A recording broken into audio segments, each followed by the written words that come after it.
বাংলাদেশের সর্বশেষ গুরুত্বপূর্ণ আপডেট সংবাদে আপনাকে স্বাগত। শুরুতেই সংবাদ শিরোনাম, পরে বিস্তারিত। শুরুতেই জানিয়ে দিব, সংবাদ সম্মেলন ডেকেছে বিএনপি। চলমান পরিস্থিতি নিয়ে সংবাদ সম্মেলন ডেকেছে বাংলাদেশ জাতীয়তাবাদী দল বিএনপি।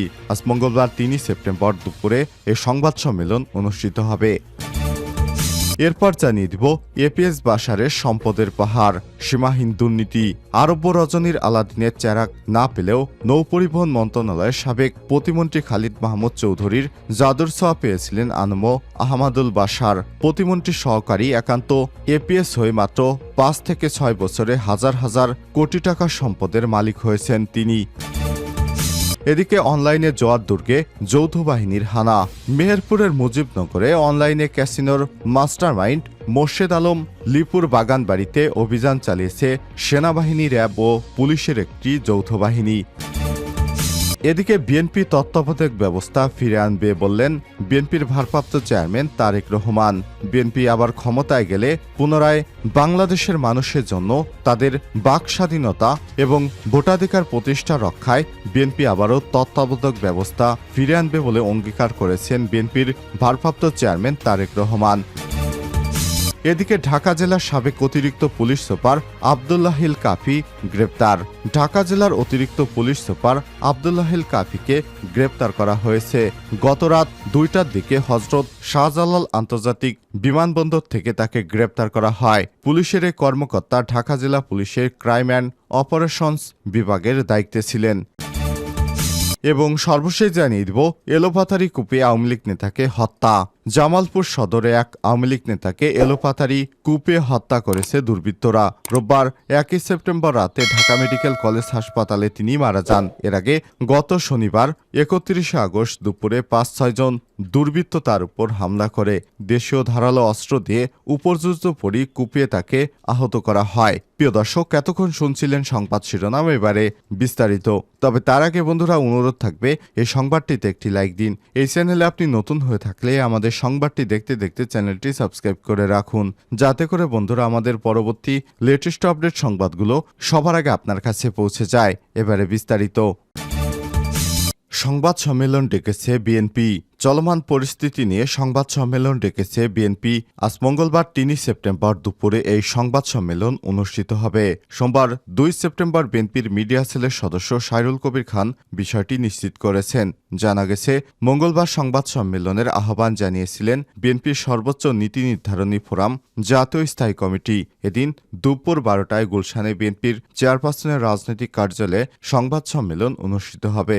বিএনপি জানিয়েছে, স্থায়ী কমিটির সদস্য মেজর অবসরপ্রাপ্ত হাফিজউদ্দিন আহমেদ বীরবিক্রম সংবাদ সম্মেলনে বক্তব্য রাখবেন। এদিকে বিএনপি আগামীতে সরকার গঠন করলে অবাধ ও সুষ্ঠু নির্বাচন নিশ্চিতে সংবিধানে নির্বাচন চলাকালীন নির্দলীয় তত্ত্বাবধায়ক সরকার ব্যবস্থা ফিরে আনবে বলে অঙ্গীকার করেছেন দলটির ভারপ্রাপ্ত চেয়ারম্যান তারেক রহমান। সোমবার ২ সেপ্টেম্বর তৃণমূল নেতাকর্মীদের সঙ্গে ধারাবাহিক মতবিনিময়ে অংশ হিসেবে খুলনা বিভাগের মতবিনিময় সভায় দেয়া ভার্চুয়ালি বক্তব্যে এই অঙ্গীকার ব্যক্ত করেছেন তিনি। তারেক রহমান বলেন, বাংলাদেশের মালিকানা এদেশের মানুষের, আর স্বাধীনভাবে ভোটাধিকার প্রয়োগের মাধ্যমে জনপ্রতিনিধি নিয়োগ তার ন্যায্য গণতান্ত্রিক অধিকার। দেশে অবাধ ও সুষ্ঠু নির্বাচন নিশ্চিত করতে ১৯৯৬ সালে বিএনপি জনগণের ভোটাধিকার নির্বিঘ্ন করতে দলীয় সরকারের পরিবর্তে তত্ত্বাবধায়ক সরকার ব্যবস্থা সংবিধানে যুক্ত করেছিলেন, কিন্তু ক্ষমতা কুক্ষিগত করতে জনগণকে ভোটাধিকার বঞ্চিত করা লক্ষ্যে স্বৈরাচারী হাসিনা সরকার সেটা সংবিধান থেকে মুছে দিয়ে ৩টি জাতীয় নির্বাচনে জনগণকে ভোটাধিকার বঞ্চিত করে রেখেছে। আমরা জনগণের ভোটাধিকার পুনঃপ্রতিষ্ঠা করতে তত্ত্বাবধায়ক সরকার ব্যবস্থা সংবিধানে আরও সংযুক্ত করতে চাই। এপিএস বাশারের সম্পদের পাহাড়, সীমাহীন দুর্নীতি। আরব্য রজনীর আলাদিনের চেরাগ না পেলেও নৌপরিবহন মন্ত্রণালয়ের সাবেক প্রতিমন্ত্রী খালিদ মাহমুদ চৌধুরী জাদুর ছোঁয়া পেয়েছিলেন আনমো আহমাদুল বাশার। প্রতিমন্ত্রী সহকারী একান্ত সচিব এপিএস হয়ে মাত্র ৫ থেকে ৬ বছরে কয়েক হাজার কোটি টাকার মালিক হয়েছেন তিনি। দিনাজপুর জেলা এবং রাজধানীর বিভিন্ন এলাকায় গড়েছেন সম্পদের পাহাড়। কেন্দ্রীয় আওয়ামী লীগের সাবেক সাংগঠনিক সম্পাদক এবং প্রতিমন্ত্রী খালিদ মাহমুদ চৌধুরীর প্রভাবে নিয়োগ বাণিজ্য এবং টেন্ডারবাজি দলীয় পদ দেওয়ার নামে কামিয়েছেন হাজার হাজার কোটি টাকা। এসব টাকা পাচার নিজেই করেছেন। এজেন্ট ব্যাংকিং শাখার মালিকানার মাধ্যমে।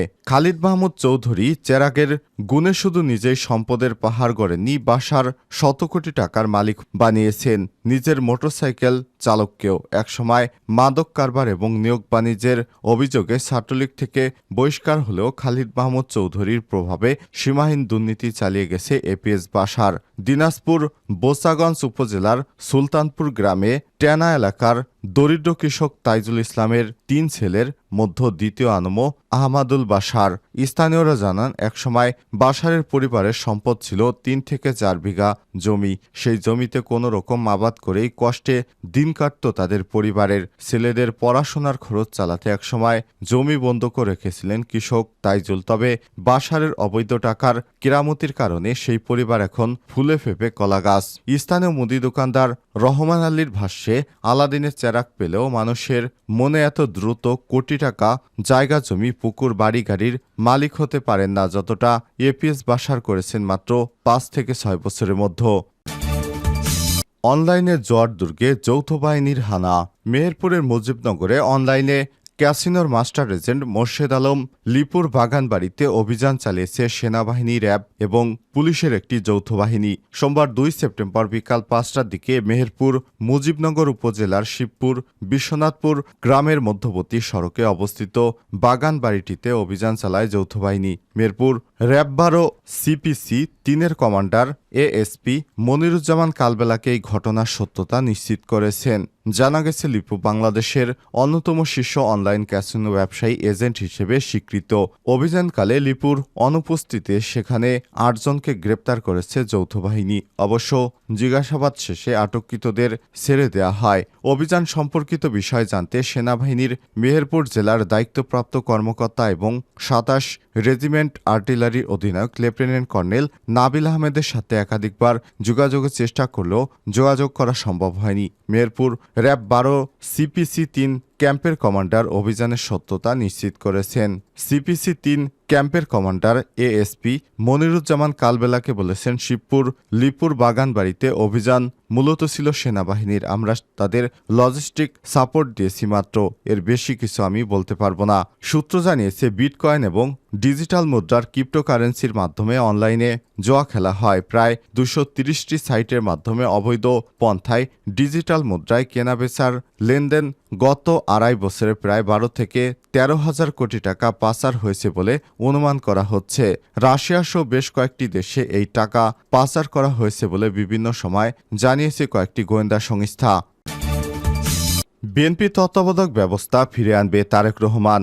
বিএনপি আগামীতে সরকার গঠন করলে অবাধ সুষ্ঠু নির্বাচন নিশ্চিতে সংবিধানে নির্বাচন চলাকালীন নির্দলীয় তত্ত্বাবধায়ক সরকার ব্যবস্থা ফিরে আনবে বলে অঙ্গীকার করেছে দলটির ভারপ্রাপ্ত চেয়ারম্যান তারেক রহমান। সোমবার 2 সেপ্টেম্বর তৃণমূল নেতাকর্মীদের সঙ্গে ধারাবাহিক মতবিনিময়ের অংশ হিসেবে খুলনা বিভাগের মতবিনিময় সভায় দেয়া এক ভার্চুয়ালি বক্তব্যে এই অঙ্গীকার ব্যক্ত করেন তারেক রহমান বলেন, বাংলাদেশের মালিকানা এখন দেশের মানুষের, আর স্বাধীনভাবে ভোটাধিকার প্রয়োগের মাধ্যমে জনপ্রতিনিধি নির্বাচন তার ন্যায্য গণতান্ত্রিক অধিকার। দেশে অবাধ সুষ্ঠু নির্বাচন নিশ্চিত করতে 1996 সালে বিএনপি জনগণের ভোটাধিকার নির্বিঘ্ন করতে দলীয় সরকারের পরিবর্তে তত্ত্বাবধায়ক সরকার ব্যবস্থা সংবিধানে সংযুক্ত করেছেন। কিন্তু ক্ষমতা কুক্ষিগত করতে জনগণকে ভোটাধিকার বঞ্চিত করার লক্ষ্যে স্বৈরাচারী হাসিনা সরকার যেটা সংবিধান থেকে মুছে দিয়েছে, 3টি জাতীয় নির্বাচন জনগণকে ভোটাধিকার বঞ্চিত করেছে। আমরা জনগণের ভোটাধিকার পুনঃপ্রতিষ্ঠা করতে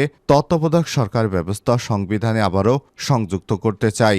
এ সময় তিনি বলেন, বিএনপি দেশের মানুষের প্রত্যাশা পূরণের লক্ষ্যে রাজনীতি করে মানুষের নিরাপত্তা, বাকস্বাধীনতা, শান্তিতে ব্যবসা বাণিজ্য করার অধিকার, তরুণ ও যুবকদের কর্মসংস্থান, নারীর মর্যাদা, নিরাপত্তা, ধর্ম, বর্ণ, গোষ্ঠী, সমতল পাহাড়ি নির্বিশেষে সবার জন্য সমান রাষ্ট্রীয় অধিকার নিশ্চিত করা বিএনপির সাংগঠনিক ঐতিহ্যপূর্ণ কাজ বলে মন্তব্য করেছেন তিনি।